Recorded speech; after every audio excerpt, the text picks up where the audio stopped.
지난 몇 시간 동안 나타난 것은 미국과 이란 사이의 평화가 확인된 것이 아니라 오히려 이번 위기 속에서 새로운 긴장 국면이 생겨난 것입니다.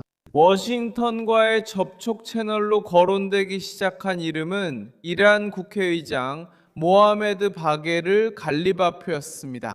이 정보는 도널드 트럼프가 이란에서 올바른 사람들과 접촉하고 있다고 말하는 가운데 등장했습니다.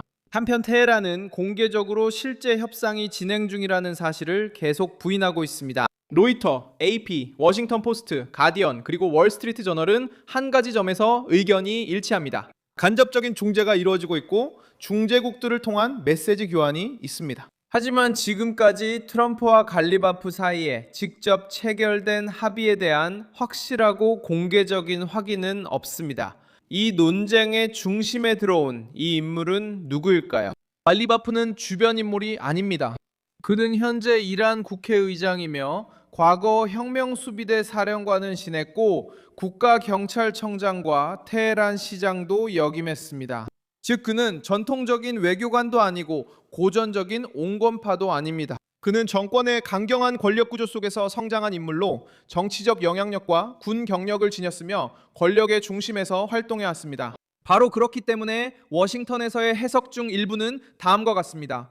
만약 이란 체제 내 어떤 세력과 실질적인 대화가 가능하다면 그 대화는 아마도 안보, 정치, 그리고 정권의 이면을 잘 아는 인물을 거쳐야 할 것입니다. 동시에 이 소문이 힘을 얻기 시작한 것은 주로 2026년 3월 24일과 25일 사이였습니다.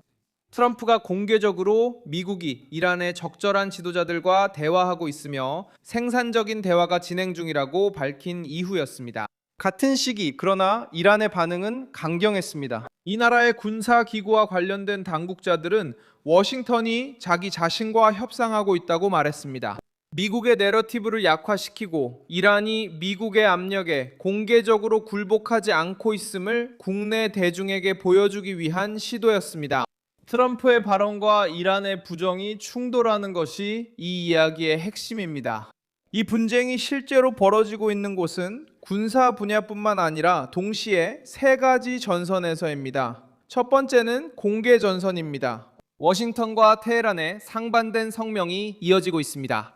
두 번째는 외교 전선입니다. 파키스탄, 터키, 이집트 등 여러 나라가 중재자로 나서서 양측의 메시지를 전달하고 있습니다.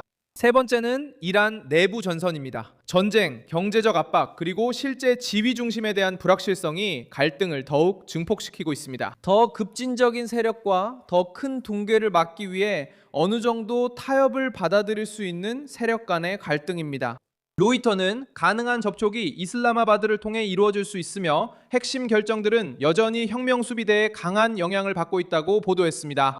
바로 여기서 가장 중요한 질문이 나옵니다. 왜 트럼프가 갈리바프와 대화하거나 대화를 시도하려고 하는 걸까요? 가장 가능성 높은 대답은 이념적인 것이 아니라 실용적인 이유입니다. 전쟁 시기에는 워싱턴이 좋은 대화 상대뿐만 아니라 유용한 대화 상대, 정말로 도움이 되는 대화 상대를 찾으려는 경향이 있습니다. 이 경우에는 민주주의자나 개혁가로 보이지 않더라도 내부에서 체제에 영향을 줄 수 있을 만큼 충분한 권위를 가진 사람들이 될 것입니다. 갈리바프는 강한 실세 이미지, 관리자 이미지, 군사 경험, 그리고 정치 엘리트에 대한 접근성을 모두 갖추고 있기 때문에 주목받고 있습니다. 이란 국가의 모든 구조를 반드시 해체하지 않으면서도 체제의 재조정을 강요하고자 하는 백악관에게는 적합한 인물입니다. 그는 다른 인물들보다 더 다루기 쉬운 인물로 보일 수 있습니다. 하지만 이는 전략적 해석일 뿐 그가 트럼프와 합의했다는 증거는 없습니다. 이런 관심에 다른 이유가 있을까요? 오늘날 이란은 완전히 통일된 집단처럼 행동하고 있지 않습니다. 로이터 통신은 혁명수비대가 이번 위기 대응에서 영향력을 확대했고 협상 방침을 강화하여 보장과 보상을 요구하고 미사일 프로그램에 대한 제한을 거부했다고 강조했습니다.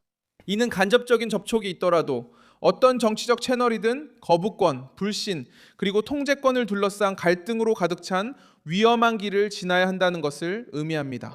갈리바프가 실제로 다리 역할을 시험받고 있다면 이는 미국이 내부 분열을 노리고 있다는 신호일 수 있습니다. 혹은 최소한 미국은 여전히 체제 내에서 의미 있는 일부를 대표해 대화할 수 있는 인물이 누구인지 파악하려고 시도하고 있는 것입니다. 하지만 이 가설에는 엄청난 문제가 있습니다. 갈리바프는 이란에서 단독 결정권자는 아니며 중요한 인물이지만 최고위는 아닙니다. 실질적인 권력은 여전히 더 깊은 구조에 집중되어 있습니다. 특히 최고 지도자와 혁명 수비대에 연결된 보안 기구에 집중되어 있습니다. 최근 보도에서 인터뷰한 분석가들은 국회의장이 미국 측에서 잠재적인 파트너로 여겨질 수도 있다고 지적합니다. 하지만 이것이 그가 합의를 이끌 자유가 있다는 뜻도 아니고 정치적으로 살아남을 수 있다는 의미도 아닙니다. 내부 경쟁자들에게 너무 많이 양보하려는 사람으로 인식될 경우에는 더욱 그렇습니다. 다시 말해, 그의 이름이 거론된다고 해도 진짜 문제는 누가 실제로 어떤 약속이든 이행을 보장할 수 있느냐는 점입니다.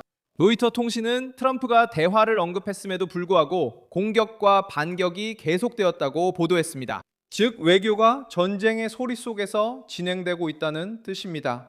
이것은 모든 것을 바꿉니다. 왜냐하면 이런 환경에서 이루어지는 어떤 협상도 약하게 시작하거나 군사적 현실에 휩쓸리거나 단지 전술적 도구로만 사용될 위험이 있기 때문입니다. 시간을 벌기 위해서 말이죠. 이란을 대표해서 대화하는 사람은 누구든지 이 문제를 다뤄야 할 것입니다. 왜냐하면 이 문제는 석유, 통화, 세계 무역, 그리고 전략적 협박 능력이 뒤섞여 있기 때문입니다.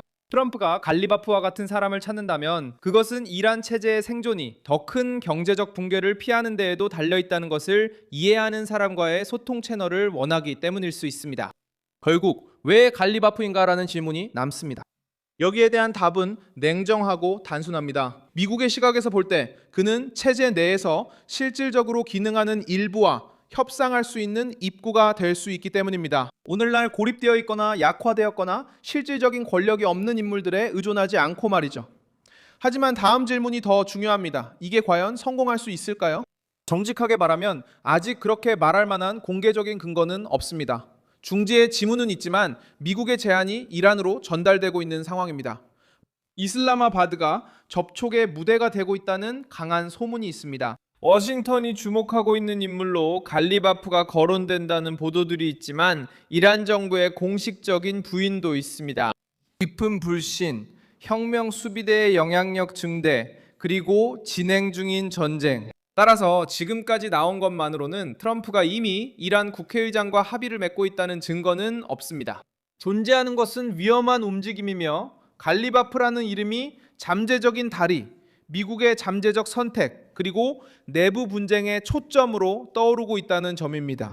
외부인은 사실과 잡음을 구분해야 합니다. 사실은 워싱턴이 접촉을 언급하고 있다는 것이고 사실은 테헤란이 이를 부인하고 있다는 것이며 사실은 갈리바프가 체제 내에서 무게감 있는 인물이라는 것이고 사실은 간접 중재가 진행 중이라는 것입니다. 나머지는 지금으로서는 여전히 민감한 추정의 영역에 머물러 있습니다.